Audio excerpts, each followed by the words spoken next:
I'm Francesca Rudkin. Welcome to a Rialto Channel podcast. And joining me today is Jim Field-Smith, director of films such as She's Out of My League and Butter, and television series Episodes and The Wrong Mans.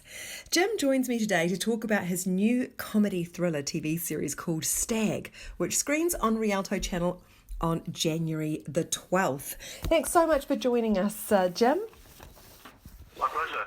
Hey, tell me a little bit about the series. I'm thinking you might not have ever been to a stag do that you loved. I don't think anyone has, have they? Certainly, yes, George Kay and I created the show.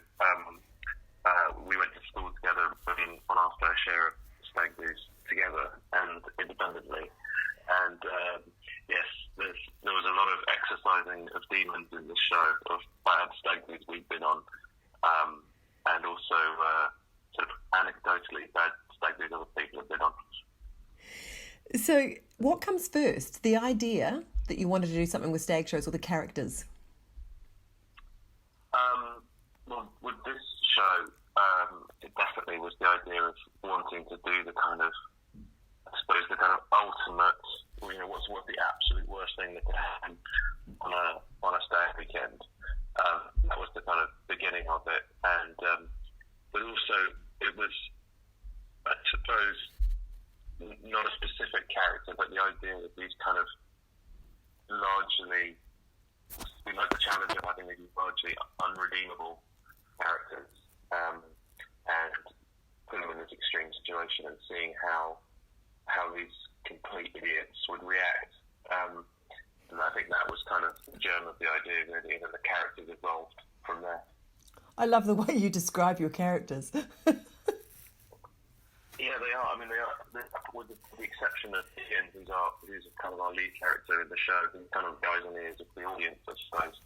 With the exception of him, pretty much everyone is certainly when you meet them, just kind of inexcusably horrible. And I suppose the fun challenge we set ourselves was, how can we, by the time these characters sort of, they start to kind of make it one by one, without giving too much away, and we would set ourselves a challenge of, like, how can we redeem these characters?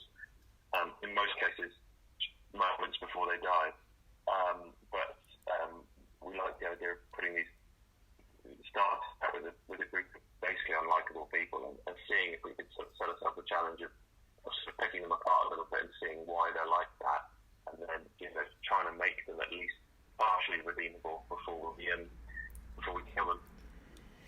Well, you were very successful at it, because you're right, you did sort of become fond of them as time went by. And as you say, there was just enough, you gave us enough sort of self-awareness and insight. You showed us that they kind of had a little bit of insight into who they were. That was just enough that, you terribly start to miss the characters as the chaos sort of unfolded. Yeah. It's a fine line, though, isn't it? It's quite a hard balance to do that. It is a hard balance, but I have to say that it's quite freeing. I mean, often when you're writing, you're trying to make characters relatable or likable, or to have the audience kind of feel like there's some kind of touchstone for them in the character. And we didn't really want or need to do that. We wanted them to be kind of grotesque characters, so that we could push, so that we could kind of explore the extremities of it. Actually, that's quite freeing, because it means you can sort of create these monsters, essentially, and without being too kind of hackneyed. The idea is, I suppose, in the show that the biggest monsters are the actual characters, the human characters in the show. And I'm wondering too, Jim, whether it was fun to write these characters. I got the feeling that you might have had quite a lot of fun writing this series. We did, because I suppose we were able to, like I was saying before, we were able to I suppose, kind of exercise a few demons of our own, and sort of skewer some kind of, I suppose, sort of vulnerability that can take place. It can kind of manifest itself in these sort of groups of people, and so I suppose there was a little bit of rubbing our hands together with glee at the idea of being able to put these characters through hell. What do you like most in a character? What kind of trait do you like in a character? Well, like I said, there's often a push in when you're making a film, or particularly a TV series or something with a kind of commercial audience. There's always traditionally has been a drive to like make sure your characters are likable or relatable, and actually, it's a very hard thing to do when you've got a sort of blank cursor staring at you. And I tend to sort of try not to think too much like that, and tend to sort of think, what's moving this, what's pulling this character along, because that's where your story kind of emerges. And I think I tend to not think of characters in terms of their characteristics, but in terms of like what's pulling this person along, what's this person's mission, and I think their characteristics tend to emerge from that rather than the other way around. And I think just coming up with a character from scratch can be quite hard, even if you're sort of drawing on real life sort of references. And so I think for me personally, it's easier to kind of reach for like the thing that's really kind of what's the one thing that this character wants, rather than what is this character like. The other thing that I really enjoyed about the series, Jim, was just the wonderful mix of genres here. You've got a black comedy, a thriller, a touch of horror. So there's always just sort of something around the corner that is slightly unexpected and very entertaining as well. Would it be fair to say you kind of did that a little bit with The Wrong Mans as well? Yeah, that sort of mash up, you enjoy obviously throwing various genres together. Yeah, it's weird because I think I suppose we sort of set out to sort of have such a huge mashup of genres. In my head was, like I said, in my head it's sort of coming from like what do these characters want, and the genre again will sort of emerge from that. So in the case of The Wrong Mans, it's about these two everyday idiots who want to, who just want to be rid of this problem. Sort of a massive problem lands in their lap, which they're not capable of dealing with, and it's way above their pay grade. And all they want to do the whole time is just do whatever the next thing is that will make this thing go away. And in The Wrong Mans, that creates a kind of staircase of problems and a growing maze of increasingly ridiculous action. And out of that, the genre sort of emerges, because it becomes, by its very nature, a kind of labyrinthine action thriller. Now, obviously, there's a comedy at the centre of it, but sort of the genre that's driving the plot along is a thriller. And I think in Stag, the thing that's pulling the story along is this idea of, how can we put these people through their paces? What's the most extreme thing we can do to them that will allow us to explore who these people are?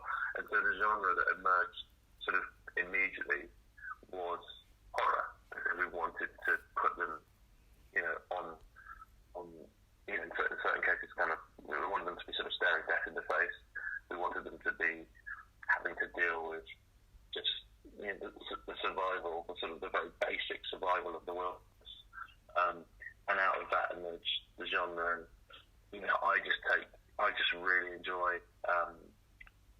that juxtaposition of comedy and horror, or comedy and extreme action, because I think actually they're very closely related. I think that the human reaction to a horrific situation is very similar to the human biological reaction to a funny situation, and so there's a really, I'm not saying I always get it right, but there is a sweet spot which I really enjoy exploring, which is when when you're kind of walking that very, very fine line between something that's absurd and extreme, but very funny, you know. So I think there are moments in Stag that are almost surreal in how grotesque they are, and certainly we enjoyed trying to move that dial. You know, there are some moments that are, I think, probably taken out of context, are definitely sort of completely ridiculous and absurd. But hopefully, when you watch the show and you're kind of invested in these people, you just kind of enjoy seeing how they deal with that situation. And for me, that's like my sweet spot of the kind of stories I like to tell and the way I like to direct. And Jim, the locations looked stunning, but I did wonder whether it was quite a challenging shoot with the weather and the rain and the Highlands. It was a very challenging shoot in Scotland. You know, on the one hand, Scotland is an incredibly beautiful country, and we wanted to capture that in all its glory. And so, one of the things we did was to be quite kind of lean and mean. When we were shooting, we had a very small unit, and I said to all of the cast very early on before we started shooting, I said, look, we're just going to kind of almost go and live this for real slightly. We're going to go out, you know, every day, and we're going to, you know, hike up this mountain or down this glen, and we're going to pretty much just shoot. And whatever the weather is, we're going to just embrace whatever the weather's doing, and we're going to shoot. You know, we're going to be able to shoot quickly because we've got a very small footprint, and everyone really kind of, I think all of the cast really kind of enjoyed that sort of the camaraderie of being out there in the forest or up the mountain or in the river, doing everything together, almost, you know, not quite for real, but I think at times it almost felt like we were kind of living the story. Yeah. But yeah, I mean, we needed that absolutely. I needed to be able to swing the camera around and to not see any signs of life for miles. And certainly, once we got up into the Highlands of Scotland, we were really able to kind of provide that sense that these guys are properly marooned. Jim, I don't know if it's unusual in the UK, but it is quite unusual to have a TV series that's in 3 parts. I've only been allowed to watch the first, but I kind of get the feeling I'm watching a film that has little mini breaks in it, as opposed to a television series. I think it's becoming more common. You know, it's become a limited series model. We didn't particularly set out to make it. I suppose we weren't sort of thinking strategically like that. We were just thinking, what's the best shape for this story? And when we originally developed it, we developed it as a film idea, funnily enough. And then we were talking to the BBC about doing it as kind of a half-hour comedy, kind of like The Wrong Man's. But actually, once we started developing it as a TV show, I felt like we needed that time.